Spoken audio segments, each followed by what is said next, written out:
So it's no secret that the next gen consoles are coming out very soon. Now, whether it's the PS5 or the Xbox Series X or the S or the digital version, whatever it is, people are looking for something to fulfill their gaming needs for 2020 and beyond. They're looking to upgrade their hardware. Now, whether you're a person that buys both of the consoles and has a PC and just has any console ever, or is just wanting to upgrade your console but want to make sure that you're making the most out of your money, this video is going to help you guys comparing the PS5 and the Xbox Series X especially, so you guys can make your decision to fulfill your gaming needs for 2020 and beyond, and hopefully I can help you make that right decision so you make the most out of your money. If you guys are interested, make sure to subscribe, like the video, and turn on post notifications. We're almost at 200 subs, and if we can hit that by the end of this month, that'd be amazing. Now, without further ado, sit back, relax, and let's get started with the video.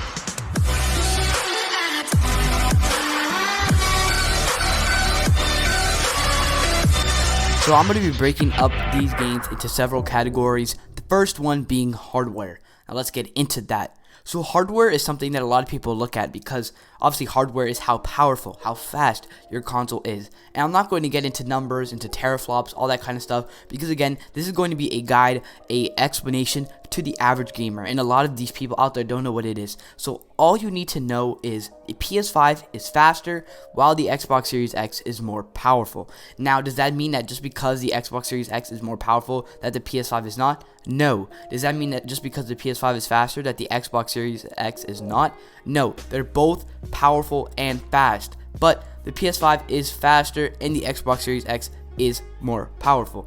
It's not by a huge margin, but they still are. But, it depends on what you want. Are you looking for a little bit of a faster, hardware so that you can load into your games faster and hopefully eliminate your loading screens? Or are you looking for something a little bit more on the powerful side so you can continue running smoothly at 4K, 60 frames, or 1080p, 120 frames? That's all up to you. There's no right or wrong answer, and let's jump into the second category. Now, the second category is exclusives. Now, no matter what you think of these consoles in the first place, in the beginning, they were made to play games. If there's no good games or no games at all, then the console serves no purpose. You're not going to be spending $500 for a console so you can watch Netflix. No, you're not. You can just watch that on your phone or on your laptop. We're buying consoles to play games. Now, is Netflix, Hulu, all these extra applications to watch TV or listen to music, are they nice? Yes, but that's not the main purpose. And exclusives are a huge part of how well a console does or how high their sales are, so it's really important. Now, this is very subjective. Again, it's opinion based, but if you don't know, what you're looking for, I'm going to be pretty much explaining like the major exclusives that are coming to both these consoles. So first you got Sony. Now, Sony has huge titles, from Spider-Man to Horizon Zero Dawn to Ghost of Tsushima that recently came out. They have very good titles. Now, first, coming at launch pretty much is Spider-Man Miles Morales, which is not really a sequel to the first Spider-Man. It's more of it's on the side. It's on the next gen consoles, but it's on a different character, Miles Morales. So it is not a sequel to the Peter Parker game, even though the Peter Parker game is going to have an upgraded version on the PlayStation 5, which I think might offer a little bit more content and just have that upgraded hardware. But that's it, when it comes to exclusive. You have Spider-Man. You also have Horizon Zero Dawn. The second one is going to be coming out on PlayStation 5. I don't know the exact due date or the release date for it, but it is confirmed that it's going to be coming out, and I'm pretty sure the release date is at the end of that trailer as well. Another one on top of my head is Ghost of Tsushima. Now, of course, Ghost of Tsushima came out on PS4, but it's most likely going to come out again on PlayStation 5. Hopefully you don't have to rebuy it again, but that upgraded hardware, Ghost of Tsushima is a very beautiful game. So imagine on that upgraded PlayStation 5 hardware, it's going to look even more amazing. Now let's talk about the Microsoft side of things. Now, so before, Microsoft was kind of losing this battle when it comes to exclusives because Sony just had so many and so many good original ones. But Microsoft recently bought Bethesda, which is a huge company for games like Doom, Fallout, and Skyrim. So, it's really turning the tides. I think right now it all depends on what you're looking for.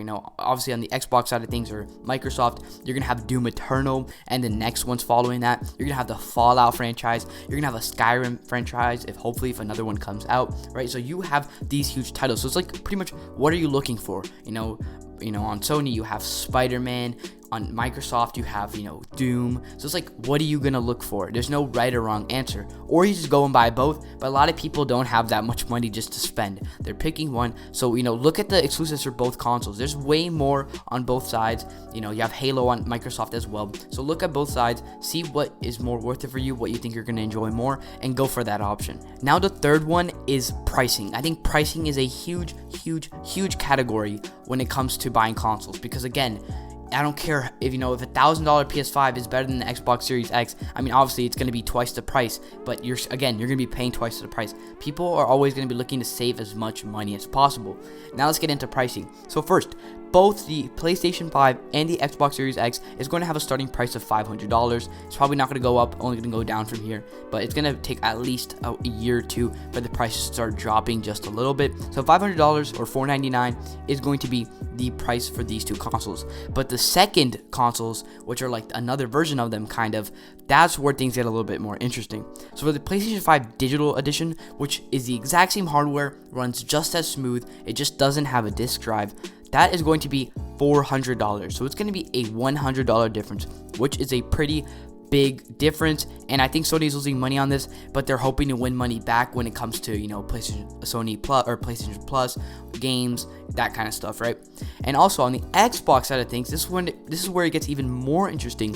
They have a second console, the Xbox Series S, which is only $299. $300. Now it is not as powerful as the Xbox Series X, but it is significantly more powerful than the Xbox One X. It is capable of running 1440p, 120 frames, 1080p. It's not capable of running 4K, but again, it's still able to run 1440p, and it's nice, it's small, so it's easy to carry with you to other places like your friend's house, or maybe you're sleeping over somewhere, wherever. And also, again, it's only $299, $300 for still next gen. It still has some ray tracing in it, so that is pretty exciting. I think it's like the equivalent of like 3 Xbox One X's put together power-wise, so that is really interesting in my opinion. $300 for all that is a pretty fine deal. And the last category which I want to talk about is the looks/controller. And now obviously looks, that is subjective. Whatever if you like the router look or the refrigerator look, doesn't matter. Again, they both look different, they both look good in their own ways.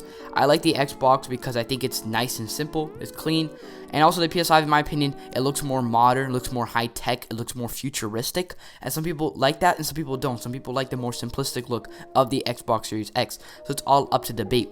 But controllers, that is where it gets a little different. Now personally, for me, I think the PS5 controller wins by far with the haptic feedback, motion sensors, all these new additions that are going to be coming to the PS5 controller. Like for example, if your character's walking through sand, it's going to be different than if you're walking through cement. It's these kind of changes which us gamers are looking for, and it has a new shape, kind of like an Xbox shape. And I'm not gonna lie, even though the Xbox controller itself, I didn't like the way the buttons were mapped, I did like that the controller shape was nice. It fit in my hands nicely, and the PS5 looks like it's gonna have that kind of look for the controller, right? And another thing, the D-pad is still the same. The colors, you can get white and black or just black, whatever you want. Also though, where it gets even more interesting is the Xbox Series X controller. And by interesting, I mean plain. I am sorry for you guys. Now, if you guys could love it, and I think personally, for me, the only good addition of the new Xbox Series X controller is the D-pad. The D-pad, it's round now. I think it's way smoother, it looks way more nice, and I wish the PS5 controller implemented that. But other than that, the controller looks the exact same and feels the exact same. Well, actually, I don't know how it feels, but from what I have seen, from what people have said, it looks and feels the exact same as the Xbox One controller. They didn't change pretty much anything other than the D-pad and just making it a little bit more sharper and cleaner. So, I mean, obviously, up to you. Again, futuristic, simplistic, what are you looking for out of the controller? Personally, for me, I think the PS5 controller, again, it's like the same price and it comes with a lot more. So for you guys, out there on PC that are looking for a controller to play on, I recommend the PS5 controller, but again, up to you.